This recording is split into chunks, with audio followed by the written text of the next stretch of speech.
This audio production was made in collaboration with Audible Anarchist. Luigi Fabbri, The Anarchist Concept of the Revolution, chapter from Dittatura e Rivoluzione. The intolerance of many socialists, even revolutionary ones in the face of anarchism, largely depends on their absolute ignorance of the ideas, aims, and methods of anarchists. It is astounding to note how some of the most intelligent people of a vast political and economic culture among the socialists, when it comes to anarchy, can say nothing but the usual senseless clichés spread by the worst bourgeois press, the most outlandish and defamatory statements, the most foolish interpretations. All socialist knowledge of anarchism seems to be condensed in that old pamphlet in which Plenakov, in 1893, vented his anti-anarchist bile without any respect for truth and without any intellectual honesty, or in the well-known book by Lombroso on anarchists, which takes as true documents the reports of the police and directors of prisons, who knows why, catalogs among the anarchists for people whom 9/10 never dreamed of being one. Countless socialist refutations of anarchism have appeared in newspapers, books, and journals, but with praiseworthy exceptions, they are almost always refuted ideas that were not at all anarchist, but attributed to anarchists either out of ignorance or polemic artifice. Especially on the concept of revolution, pretend anarchist theories have been put into circulation that were so extravagant as to lead one to doubt the good faith of those enunciating them. How much ink was scattered to demonstrate to the, quote, deluded anarchists that the revolution is not made with stones, with old rifles, or some revolvers, that barricades no longer correspond to the needs of today's struggle, that isolated and sudden movements are not enough, that individual attacks alone do not make the revolution, that riot is one thing and revolution is another, and so on.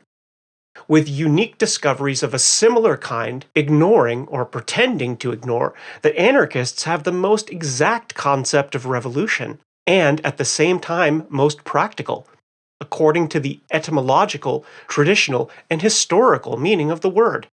Revolution in political and social language, and also in popular language, is a general movement through which a people or a class, breaking out of legality and overthrowing existing institutions, breaking the lion pact imposed by rulers on the ruled classes, with a more or less long series of insurrections, revolts, riots, attacks, and struggles of all kinds, definitively overthrows the political and social regime to which until then they were subjected and establishes a new order. The overthrow of a regime usually takes place in a relatively short time. A few days for the Revolution of July 1830, which France replaced one dynasty for another, a little more than 1 year for the Italian Revolution of 1848, 6 or 7 years for the French Revolution of 1789, a dozen years for the English Revolution of the mid-17th century. The Revolution, that is, the de facto demolition of a pre-existing and social regime, is essentially the conclusion of an earlier evolution, which translates into material reality, violently breaking the social forms and the political shell no longer able to contain it. It ends with the return to a normal state when the struggle has ceased, whether the victory allows the revolution to establish a new regime, or whether its partial or total defeat restores part or all of the old one, giving rise to the counter-revolution.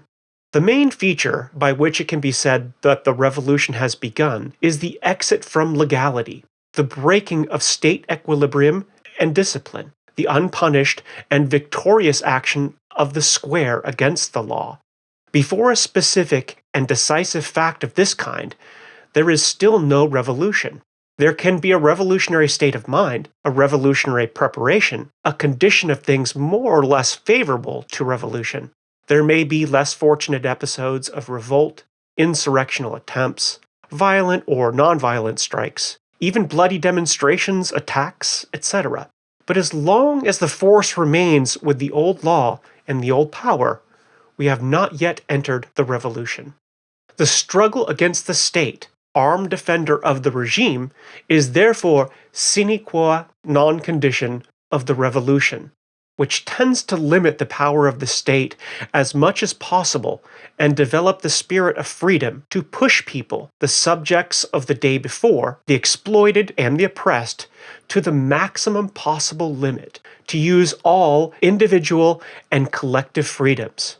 In the exercise of freedom, unconstrained by laws and governments, lies the health of every revolution, the guarantee that it will not be limited or arrested in its progress, its best safeguard against internal and external attempts to throttle it. Some tell us we understand that as anarchists, being opposed to any idea of government, you oppose dictatorship, which is its most authoritarian expression. But it is not a question of proposing it as an aim, but rather as a means, albeit unpleasant, but necessary, just as violence is a necessary but unpleasant means during the Provisional Revolutionary period, necessary to overcome bourgeois resistance and counterattacks. Violence is one thing, governmental authority is another, whether dictatorial or not. If it is true, in fact, that all governmental authorities rely on the use of violence, it would be inaccurate and erroneous to say that all, quote, violence is an act of authority, so that the former is necessary, the latter also becomes so. Violence is a means which takes on the character of the end for which it is used, of the way it is used, of the people who use it. It is an act of authority when it is used to force others to act in the way of those in charge, when it is an emanation from government or bosses and serves to keep peoples and classes enslaved, to prevent the individual freedom of subjects, to obtain obedience by force. Instead, it is libertarian violence, that is to say, an act of freedom and liberation, when it is used against those who command those who no longer want to obey, when it is aimed at preventing, diminishing, or destroying any kind of slavery, individual or collective, economic or political, and it is used directly by the oppressed, individuals, peoples, or classes, against the ruling class. Such violence is the revolution in progress, but it ceases to be libertarian and therefore revolutionary as soon as, having overcome the old power, it wants to become the power itself and crystallizes in any form of government. This is the most dangerous moment of any revolution. That is, when the victorious libertarian and revolutionary violence can be transformed into authoritarian and counter-revolutionary violence, moderating and limiting popular insurrectionary victory. It is the moment in which the revolution can devour itself, if it is taken over by Jacobin and statist tendencies, which right now are manifesting themselves through Marxist socialism, in favor of the establishment of a dictatorial government. The specific task of anarchists, deriving from their own theoretical and practical conceptions, is precisely to react against such authoritarian and libercidal tendencies, with the propaganda today and action tomorrow. Those who make a distinction between theoretical anarchy and practical anarchy in order to argue that practical anarchy should not be anarchistic but dictatorial have not well understood the essence of anarchism, in which it is not possible to divide theory from practice, since for anarchists, theory arrives from practice, and in turn a guide for conduct, real pedagogy, and of action. Many believe that anarchy consists only in the revolutionary and at the same time ideal affirmation of a society without government, to be established in the future, but without connection with current reality, so that today we can or should act in contradiction with the proposed goal, without scruples and without limits.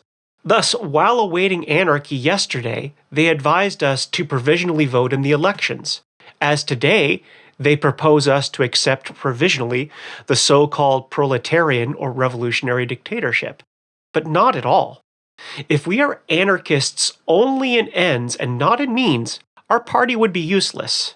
Because, in Bouvio's words, the notion that, quote, thought is anarchist and history is marching towards anarchy, unquote, can be said and approved of by those who are active in other progressive parties. And in fact, many of them subscribe to it. What distinguishes us is not only in theory, but also in practice from other parties, is not only that we think we have an anarchist purpose, but also an anarchist movement, an anarchist methodology, insomuch as we think that the path to take, both during the preparatory period of propaganda and in the revolutionary one, is the path to freedom. The function of anarchism is not so much to prophesy a future of freedom, but to prepare for it. If all anarchism consisted in was the distant vision of a society without a state, or in the affirmation of individual rights, or purely spiritual in question, abstracted from the lived reality and concerning only individual consciences, there would be no need for an anarchist political and social movement. If anarchism were simply an individual ethic to be cultivated within oneself and at the same time adapted in material life to acts and movements in contradiction with it, we could call ourselves anarchists and belong to the most diverse parties. And so, many could be called anarchists who, although they are spiritually and intellectually emancipated, are and remain on practical grounds our enemies. But anarchism is something else. It is not the means of closing oneself in the ivory tower, but rather a manifestation of the people, proletarian and revolutionary, an active participation in the movement for human emancipation, with principles and goals that are egalitarian and libertarian at the same time. The most important part of this program does not consist solely in the dream, which we want to come true, of a society without bosses, without governments, but above all, the libertarian concept of revolution against the state, and not through the state, of the idea of freedom is not only vital heat that will warm the new world of tomorrow, but also, and above all, today, a weapon of combat against the old world. In this sense, anarchy is a real theory of revolution. Both our propaganda today and the revolution tomorrow will need the maximum possible freedom to develop. This does not alter the fact that we must, and can, continue the same, even if freedom is partly, little or much, taken away from us. But our interest is to have it and to want it as much as possible. Otherwise, we would not be anarchists. In other words, we think that the more we act like libertarians, the more we will contribute not only to getting closer to anarchy, but to consolidating the revolution, while we move away from anarchy and weaken the revolution whenever we resort to authoritarian systems. Defending freedom for ourselves and for all, fighting for ever more extensive and complete freedom. This is our function today, tomorrow, always, in theory and practice. Freedom even for our enemies? One wonders. The question is either naive or disingenuous. With the enemy, we are in a struggle, and in the fray, the enemy has not recognized any freedom, not even that of living. If our enemies were only theoretical ones, if we faced them disarmed, unable to attack our freedom, stripped of all privileges, and therefore on equal terms, it would be admissible. But to worry about the freedom of our enemies when we have few poor newspapers and a few weeklies, and they have hundreds of large newspapers, when they are armed and we are unarmed, while they are in power and we are subjects, they are rich and we are poor. Come on, it would be ridiculous. It would be the same as granting a murderer the freedom to kill us. We deny this freedom to them then, and we will always deny it, even in the revolutionary period, so long as they keep their condition as executioners and we have not conquered our entire freedom, not only in law, but in fact. But we will not be able to conquer this freedom except by using it as a means where it depends on us to do so.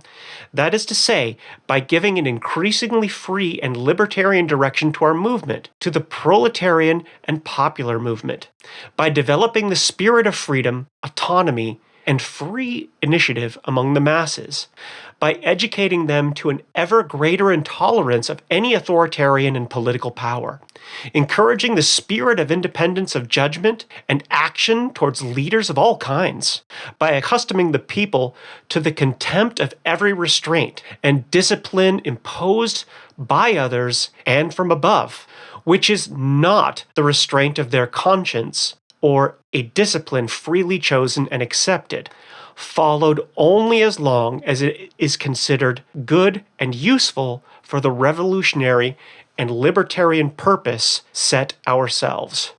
Of course, a mass educated in this school, a movement having this direction, that is, the anarchist movement, will find in revolution the occasion and the means to develop itself up to the limits not even imaginable today. It will be the natural and voluntary obstacle to the formation and affirmation of any more or less dictatorial government. Between this movement towards ever greater freedom and the centralizing and dictatorial tendency, there can be only conflict, more or less strong and violent, with greater or lesser truces depending on the circumstances, but never concordance.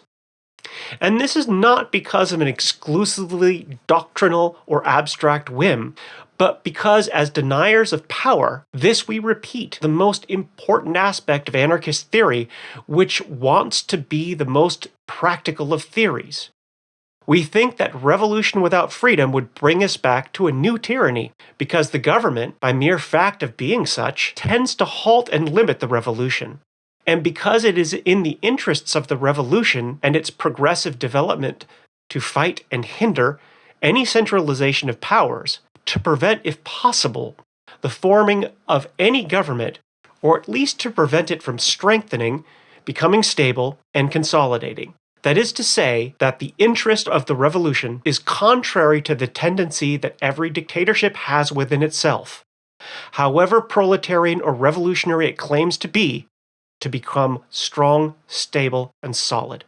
But no, others reply, it would be a question of a provisional dictatorship, lasting only as long as the work of ousting the bourgeoisie in order to fight, defeat, and expropriate them. When one says, quote, dictatorship, it is always implied that it will be provisional, even in the bourgeois and historic meaning of the word. All dictatorships in the old days were provisional in the intentions of their promoters, and nominally also in fact. The intentions of this case count for little, since it is a question of forming a complex organism which would follow its nature and its laws, and would nullify any contrary or limiting appropriistic intention. What we need to see is first, whether the consequences of the dictatorial regime are more detrimental than beneficial to the revolution, and second, if the destructive and reconstructive purposes for which the dictatorship is intended cannot also and more successfully be achieved without it through the broad paths of freedom. We believe that this is possible, and that the revolution is stronger, more incoercible, more difficult to defeat when there is no center at which to strike it, when it is everywhere, on all points of the territory, and wherever the people proceed freely to realize the two main ends of the revolution, the removal of authority and the expropriation of bosses. When we reproach the dictatorial concept of revolution with the grave mistake of imposing the will of a small minority on the great majority of the population, we are told that revolutions are made by minorities. Even in anarchist literature, this expression is very often repeated, and it in fact speaks of a great historical truth. But we must understand it in its true revolutionary meaning, and not give it, like the Bolsheviks, a sense that it never had before. That revolutions are made by minorities is indeed true, up to a certain point. Minorities in reality start the revolution, take the initiative of action, break through the first door, and knock down the first obstacles, insomuch as they attempt that which the inert or misoneistic majorities fear in their love of quiet living and fear of risk.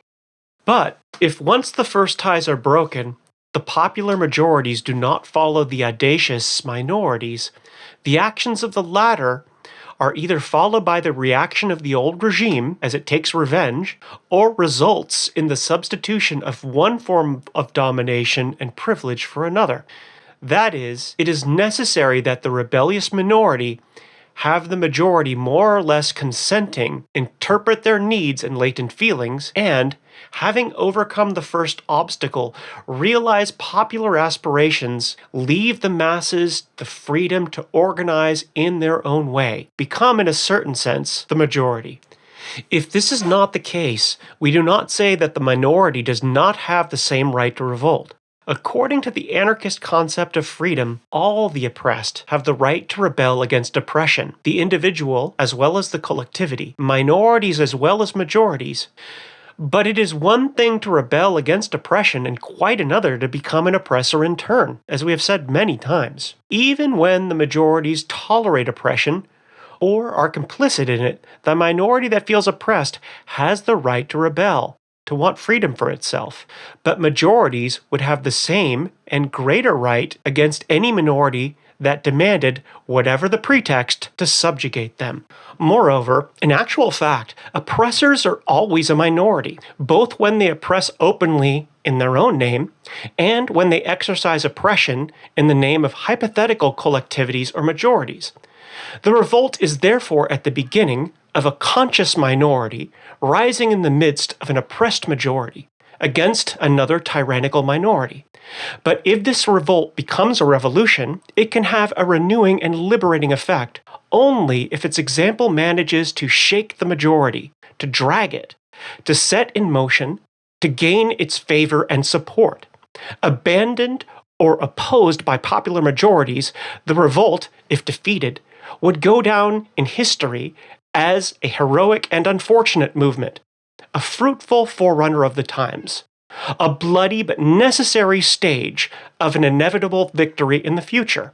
Otherwise, if victorious, the rebellious minority that has become the owner of power, in spite of the majorities, a new yoke on the neck of its subjects, would end up killing the very revolution which it had aroused. In a certain sense, it could be said that if a rebellious minority were not able, with its momentum, to drag the majority of the oppressed with it, it would be more useful to the revolution if defeated and sacrificed. Since if it were to become the oppressor with victory, it would end by extinguishing in the masses all faith in revolution, perhaps making them hate a revolution from which they saw nothing but a new tyranny, of which they would feel the weight and damage, whatever the pretext or name with which it was covered.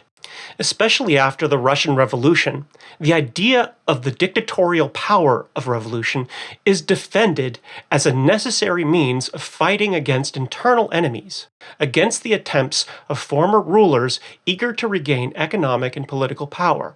That is, the government would serve to organize, in the first moments of greater danger, anti-bourgeois terrorism in defense of the revolution.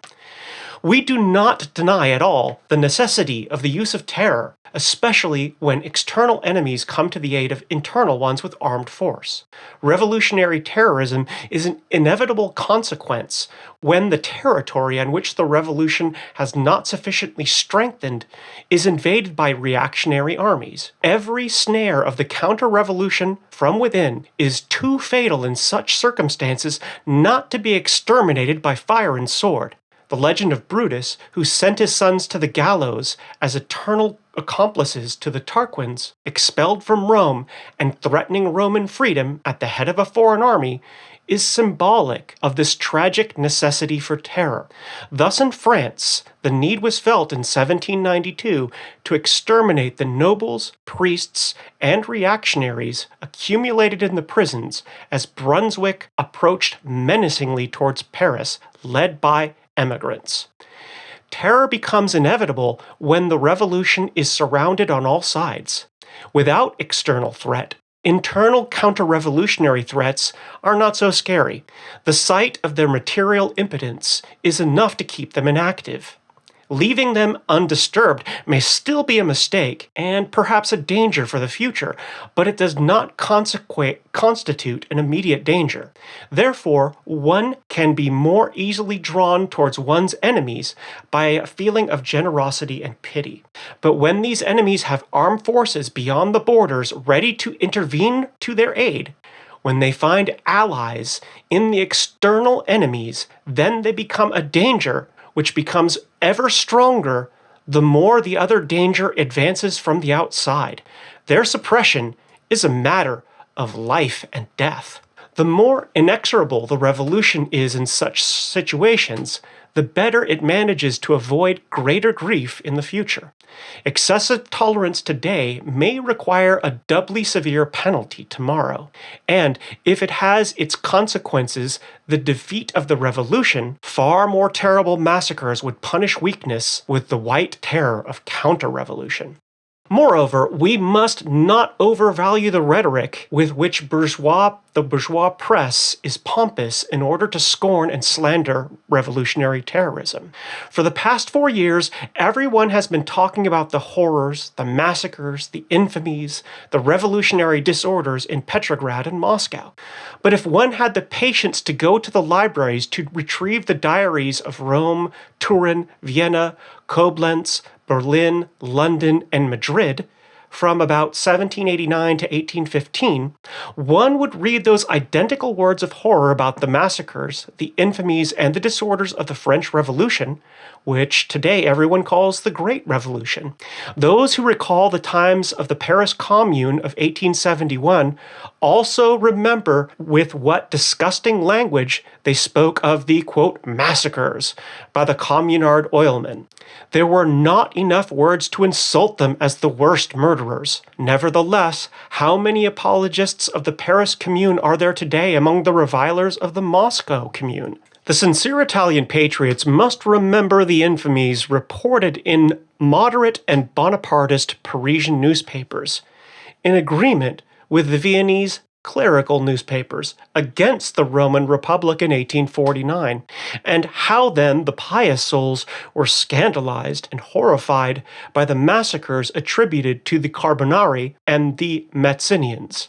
One day the real truth will also be known about the Russian Revolution, and perhaps many of its slanderers today will change their minds.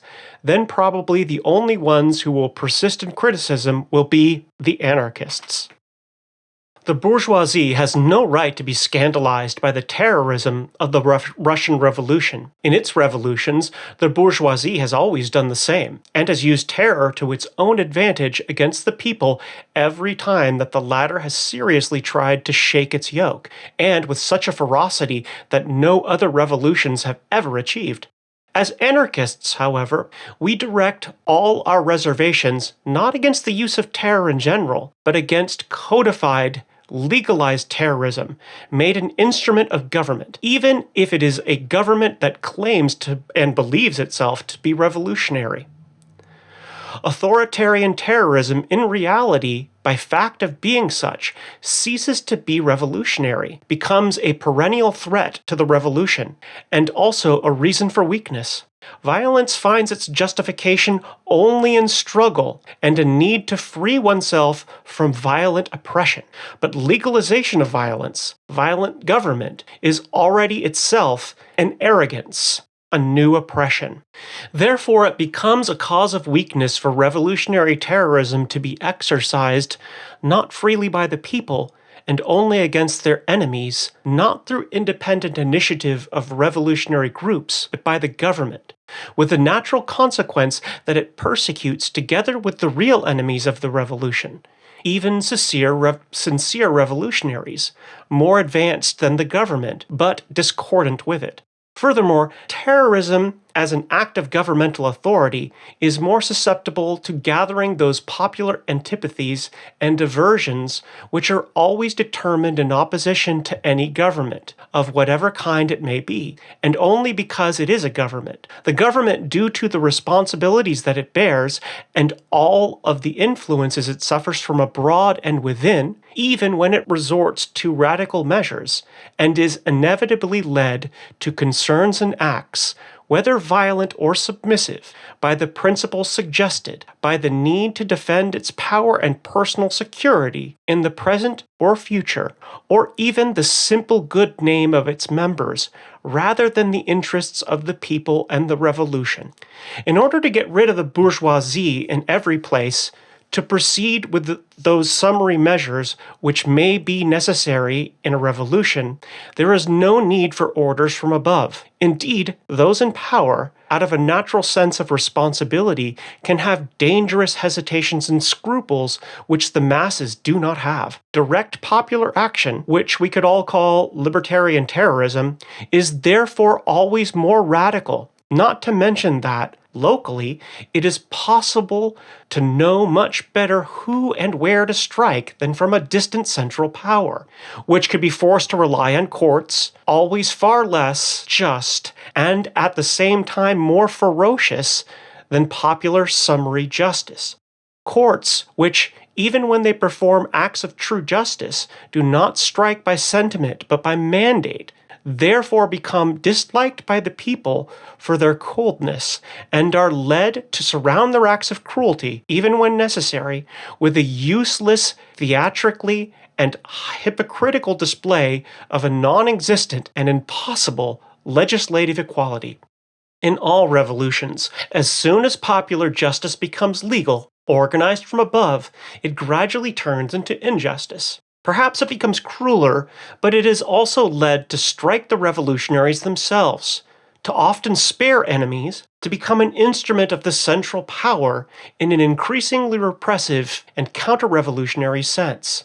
Therefore, as an instrument of destructive violence, not only can one do without governmental power in the revolution, but violence itself is more effective and radical the less it is concentrated in a determined authority. To those who counter our arguments with what is happening in Russia, we reply that the experiment is still in progress there, and that it is too early to rely on it as proof of truth. The decrees issued by the Soviet government are widely cited, but to understand if they were good, one should know if, how, and to what extent they have been applied, the results, etc. To conclude that good was done there, it would be necessary for the experiment to be finished, with either victory or defeat, and in order to know and understand whether the dictatorship helped or hindered one or the other more.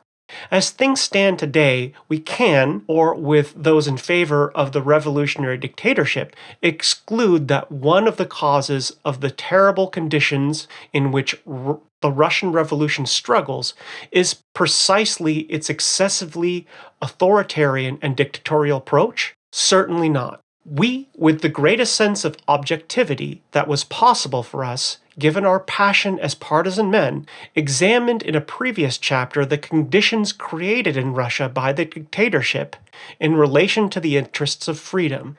And from this point of view, the conclusions that can be drawn are certainly not encouraging. But our aim is not to set ourselves up as judges, and neither can we make historical criticism as an end in itself, but rather to examine ideas and facts, taking into account what could be the revolution in our countries. We can also allow that in Russia, things could not have gone differently than they did, and that it could not have been done differently from what has been done. But it is certain that in Western countries, one could not act in the same way as in Russia. Our considerations are above all intended to have a value here, where we live, as a norm and guide of a possible revolution more or less near. So we have the duty not to blindly imitate what is said or what we imagine to have been done in Russia or elsewhere, but rather to positively prepare the ground for our revolution, seeing what it is and is not suitable for its triumph, given our conditions, the means we can dispose of, and the ends we set ourselves with the revolution, here in our environment, with our sentiments and our ideas. Those who quote Lenin so often must remember in this regard the honest advice he gave to the revolutionaries of Hungary when the unfortunate revolution ended so badly there, to be careful not to ape what had been done in Russia because errors had been committed there which had to be avoided, and because what could be useful, necessary, or inevitable in Russia could, on the contrary, be avoidable and harmful elsewhere. Lenin's advice is good for revolutionaries of all countries, including the revolutionaries of Italy. This has been a production of Audible Anarchist. You can find more Audible Anarchist on YouTube.